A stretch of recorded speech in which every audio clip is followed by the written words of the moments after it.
Donc, bonsoir tout le monde. Donc, pour ceux qui ne connaissent pas, donc moi, je suis Monique, la grande sœur de Mylène. Moi, c'est Caroline, la petite sœur. Donc, j'aimerais commencer par remercier Nick et Mylène de nous avoir permis de passer cette très belle journée-là avec eux autres aujourd'hui. Donc, on voudrait les remercier. Donc, pour ceux qui pensent que j'ai 2 enfants, bien, vous vous trompez. Le premier bébé que j'ai eu, ça remonte à bien longtemps, puis c'était Mylène. Donc, Mylène, c'était ma poupée vivante que je protégeais. Donc, si ça faisait quelque chose de mal, ben maman Pauline n'avait pas le droit de la chicaner. Donc, je lui disais, viens voir maman. Donc, en grandissant, bien, on passait vraiment beaucoup de temps ensemble. Puis moi et François, bien, passe comme François, lève-toi. C'est le grand frère. Parce qu'on avait quelques années de plus que Mylène, bien, on avait des petites responsabilités, comme d'apprendre certaines choses à Mylène. Ça fait comme se brosser les dents, puis ranger ses jouets, puis il fallait y montrer des petites choses comme ça. Puis on prenait notre responsabilité pas mal à cœur. Fait qu'un beau dimanche matin, on a décidé, moi et François, de montrer à Mylène comment qu'on débarrait une porte avec un cure-dent. Puis après qu'elle l'a bien maîtrisé, ben on l'a envoyé débarrer la porte de nos parents. Puis moi et François, bon, on savait ce qui se passait le dimanche matin à la porte barrée. Ben laissez-moi vous dire que Mylène était pas mal fâchée après son père quand elle s'est aperçue qu'il faisait mal à sa mère.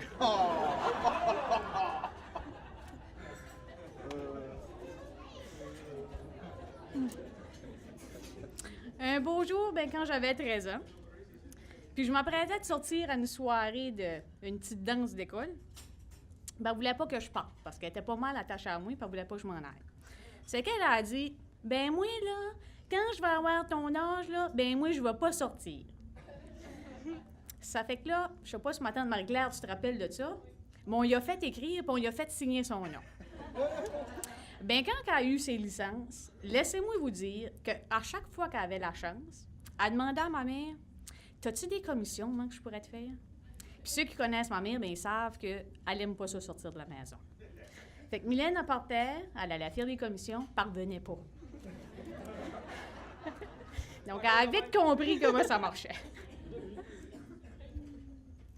Donc là, à ce moment-ci, je serais supposée de compter des petits coups que Mylène a fait quand elle était adolescente, mais moi, je n'étais pas à la maison dans ce temps-là, j'étais déjà partie.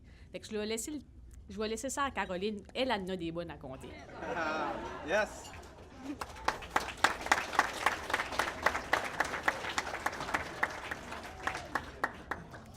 Bon, mais ceux-là qui nous connaissent vraiment bien savent que moi et Mylène, ça n'a pas toujours été l'amour fou. Quand on était plus petite, on s'aimait pas trop. Du graffignage, au mordage, au foulage de cheville parce que je te chassais dans les escaliers, au courage puis au criage autour de l'îlot. Je t'en ai fait voir de toutes les couleurs, ma pauvre. J'étais la petite kid de 4 ans plus jeune qui essayait tout le temps de fitter dans ta gang de chums. Sans succès. Thank God que j'ai maturé un petit peu avec le temps puis que notre relation s'est améliorée. Puis là, c'est toi qui essayais de fitter dans ma gang. Finalement, je t'ai rendu assez cool pour toi. Mylène, t'es pas seulement ma sœur, mais je suis heureuse de pouvoir te compter parmi une de mes meilleures amies. Le 67 Belle-Forêt renferme mes plus beaux moments avec toi. Mylène 1.0 m'en a fait voir de toutes les couleurs. Du dansage dans le salon jusqu'aux petites heures du matin, avec des voisins qui avaient peur du fun, fait qu'ils collaient les polices. Mais je vais vous dire que Mylène n'aimait pas trop ça, hein, parce que Mylène, les petites polices, elle aime ça. Elle aime les grosses polices aussi. Du dansage downtown jusqu'à la fermeture des bars, sans oublier le placotage avec les polices sur la Robinson Court, suivi des fameuses poutines au Sportscock. What? C'est vraiment pas là-dessus. Explique aux gens c'est quoi le post-rock. Puis après ça, ben, je te prenais soin rendu à la maison. C'était pour compenser avec tout ce que je t'avais fait subir dans notre jeune temps, je crois bien. Je vais toujours me souvenir de une de nos petites soirées au vie, où ce que t'avais peut-être pris un petit verre de gin tonic de trop. Mylène aimait vraiment tout le monde, ce soir-là. Même le bouncer. Puis même le trottoir. Parce que tu l'avais vu pas mal proche, ce soir-là. La drive du retour était, comment dire, pleine de senteurs. Parce que le filter de la gêne, tu l'avais échappé quand t'étais tombé sur le trottoir. Laissez-moi vous dire que rendu à la maison, notre petite Mylène, elle filait pas chez de hot.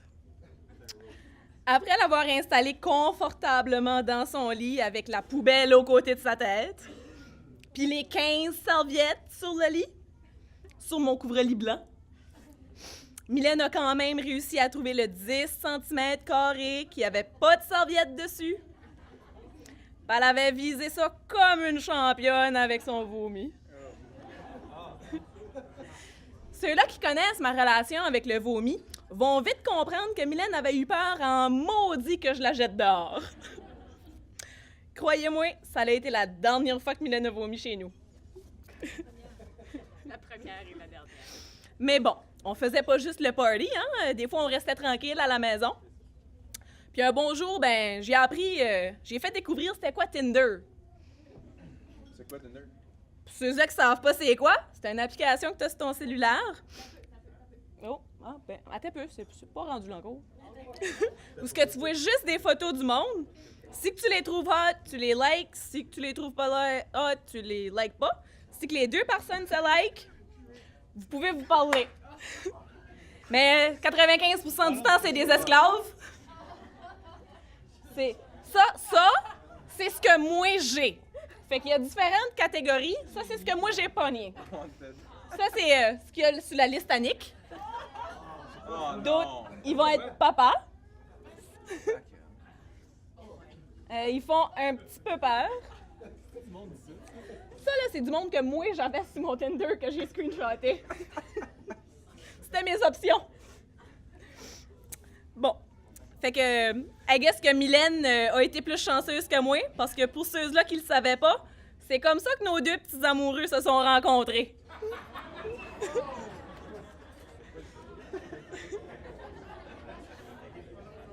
Ça prenait tout le petit change à Mylène pour liker quelqu'un. Elle était stressée là, elle se rongeait les ongles, croyez-moi. Pas trop longtemps après que Mylène et Nick avaient commencé à se parler, on était allés à Boston, moi puis Mylène. C'est à ce moment-là que j'ai réalisé Nick, c'était le bon. Je l'avais jamais vu être autant excitée puis heureuse à texter quelqu'un. Les étoiles dans ses yeux étaient déjà présentes à ce moment-là. Nicolas, on n'aurait pas pu demander mieux pour notre petite Mylène, puis on est très heureux de t'accueillir dans notre famille.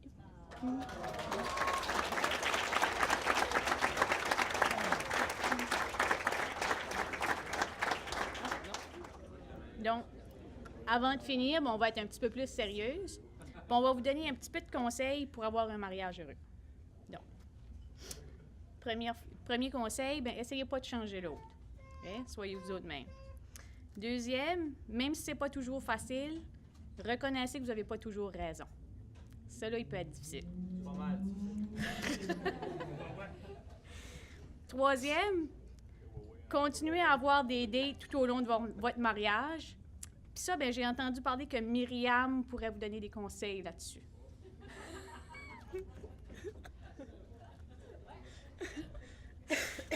Quatrième, complimentez votre partenaire à tous les jours.